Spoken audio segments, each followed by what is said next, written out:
ang 5 sa challenge na ito, pero mukhang sumakit talaga ang mga katawan nila. Ang feeling ko, importante ngayon yung DJ. Kasi pag payat ka, parang takot na tignan, tsaka wala ka sa style. Maganda yung sinabi niyo about thinking like a champion, working out like a champion.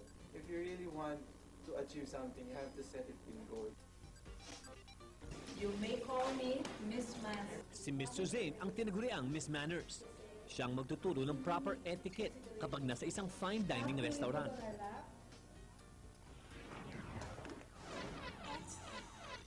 Gusto mo bang manalo ng 50,000 pesos?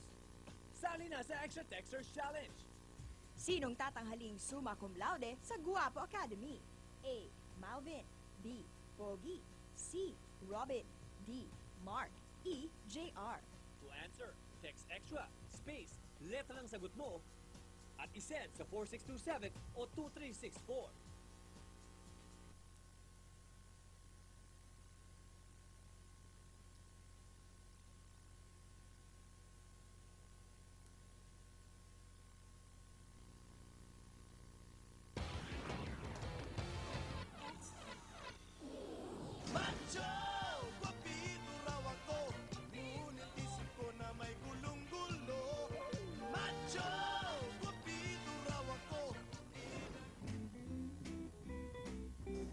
Okay, good evening, boys.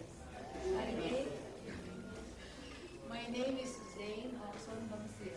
You may call me Miss Manners. I'm here to share with you very important things na makakatulong sa inyo magkaroon ng more pogi points. Dahil maski anong ganda ng damit ninyo, maski anong gwapo at ganda ng styling ng buhok ninyo, pag kumain kayo hindi maayos, it makes or breaks you. Usually you can tell a person the way they eat. Si Mr. Zane ang tinaguriang Miss Manners. Siyang magtuturo ng proper etiquette kapag nasa isang fine dining restaurant. Una sa lahat, very important ang total image enhancement because you only have 6 seconds to make a first impression. And yung 6 seconds na yon, hinuhusgahan ka ng tao kung anong klaseng tao ka by the way you look, talk, feel, and act.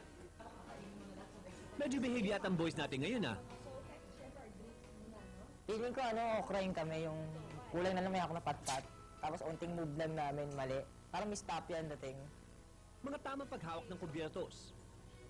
The way to hold it is not like this. Para manggugod ka eh. Hindi ganyan ha. Hindi ganyan. Sometimes I see this. Just bata ka, wala kang excuse. You hold the knife as if you're holding a pencil. Tamang para ng pagkain. Remember this, fork down. You eat fork down. You transfer, science up. Pwedeng as is. Pagsasalita. Always ask the girl what is interesting to them. A good conversationalist likes to listen and that's the other person to talk about this. Ask them about this. At iba pang dapat tandaan ng mga lalaki, lalo na kung may date. Itinuro na din Miss Manners yan para pampanagdag pogi points. French fries are finger foods. Kunwari, I have to go to the restroom. Pag ang babae tumayo, tayo ka rin. Sisabihin sa'yo, that's okay. Tumayo ka rin. Mas dagdag yun sa pagiging gentleman. At feeling ko yun yung parang mas gusto ng mga girls na parang kahit pa paano gentleman ka pa rin. Yung manners talaga, dagdag pogi points yun. Kasi kahit gaano ka gwapo, tapos katalino, or kabihis yung ganda ng damit mo, tapos wala kang manners, pangit din mo. Yung pag-uupo yung babae, tutulak yung bangko. Hindi mo ginagawa yun eh. Maraming way na pagiging gentleman, pati yung napakababaw, diba? Pero kung tama pala yung turo niya. Doon daw nalalaman yung pag-ugali ng isang tao eh. Kung ano yung pag-ugali mo, ay daw talaga. Kahit sabihin mong galing ka man sa mayaman o mahirap. Natutuwa ako. Kasi maski pa paano malalaman ko na yung tungkol dun sa mga ganong bagay. O boys, tandaan nyo yan, ha? Dahil sa mga susunod pa nyong gagawin, magagamit din yan.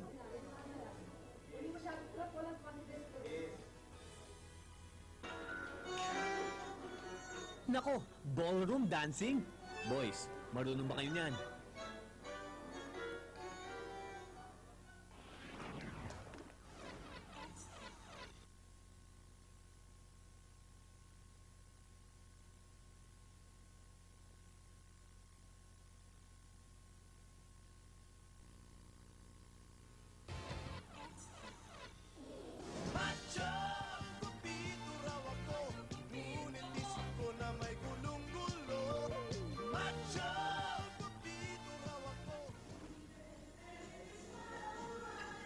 Turn on daw ang lalaki magaling sumayaw.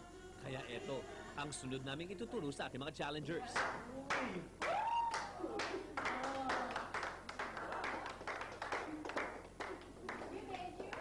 Challengers, Joshua na maneuvers. At syempre, sino man naman yung nakakalala kay G. Tolentino? Queen of Dance. Nice! Okay. So, I'll leave them with you. You take all hands and feet. Okay. Good luck. Challengers. Okay, guys. So we start off. Swing ang unang itinuro sa kanila. Pero pag may partner na kayo, syempre malilito kayo.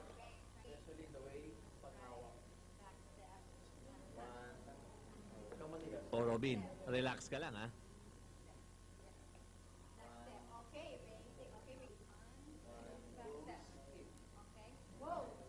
Este Pogi, huwag mo naman hilahin si Regine. Pero medyo O Malvin, gentle lang ang paghawak sa kamay. bit na ang kanyang hawak. Mark, mukhang kabado ah.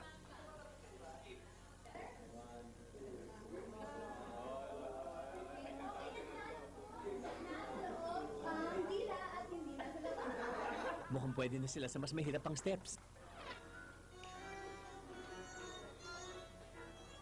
Susunod naman ay ang tango.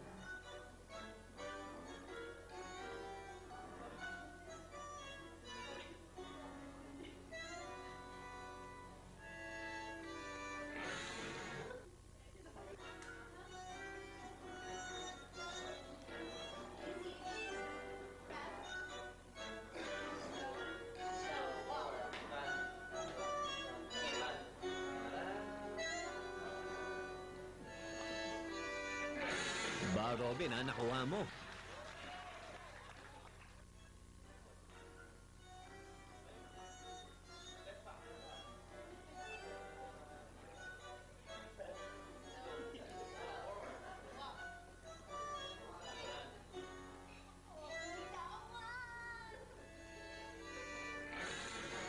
Pogi, alalay lang.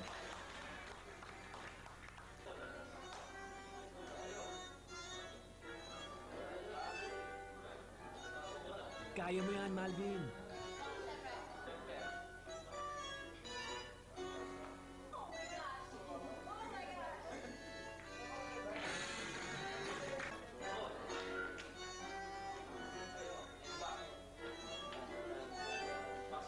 Hoy, Mark, relax lang. Kaya mo yan.